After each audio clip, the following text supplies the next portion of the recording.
Hello friends, welcome to பட்டு சமையல். இன்றைக்கி அடுப்பாங்கரையில் சிம்பிளாக ஒரு மசாலா செய்கிறதுக்காக 2 வெங்காயம் சின்ன சின்ன பீஸாக கட் பண்ணி எடுத்துருக்குறேன். இதில் கொஞ்சமாக பெருஞ்சீரகத்தூளும் கசகசா பவுடரும் சேர்த்துக்கலாம். இது நம்ம ஆப்ஷன் தான்.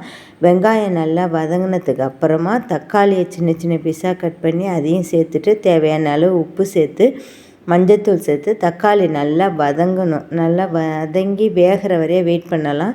தேவையான அளவு காரம் சேர்த்துக்கணும். காஷ்மீரி சில்லி காரம் ரொம்ப வேண்டாங்கிறதுனால நான் காஷ்மீரி சில்லி சேர்க்குறேன்.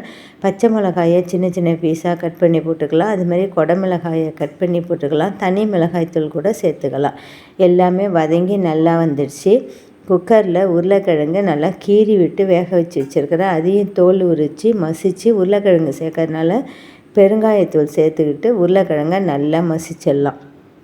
இதோடு சேர்த்து பட்டாணி கூட நம்ம சேர்த்துக்கலாம். அதுவும் டேஸ்ட்டாக இருக்கும். நல்லா 2 தடவை பெரட்டி விட்டுட்டு 1 நிமிஷம் அடுப்பு சிம்மிலே தான் இருக்குது. நல்லா மசித்து கூட இந்த உருளைக்கிழங்கு வேணாலும் சேர்த்துக்கலாம். நம்ம தேவையான அளவு கரம் மசாலா 1 ஸ்பூன் கரம் மசாலாவும் கொஞ்சமாக மல்லி தழையும் சேர்த்துருக்கேன். ஒரு தடவை பெசரி விட்டுட்டு மேலே இன்னும் கொஞ்சம் மல்லி தழையை சேர்த்துடலாம். இந்த மசாலாவை நம்ம சமோசா ஷீட்டில் உள்ளார வச்சும் போட்டுக்கலாம். இதை நான் தோசைக்காக வச்சுருக்கிறேன். அதேமாதிரியே பஜ்ஜி மிக்ஸில் பெரட்டியும் சாப்பிட்லாம். தேங்க்யூ ஃபார் வாட்சிங்.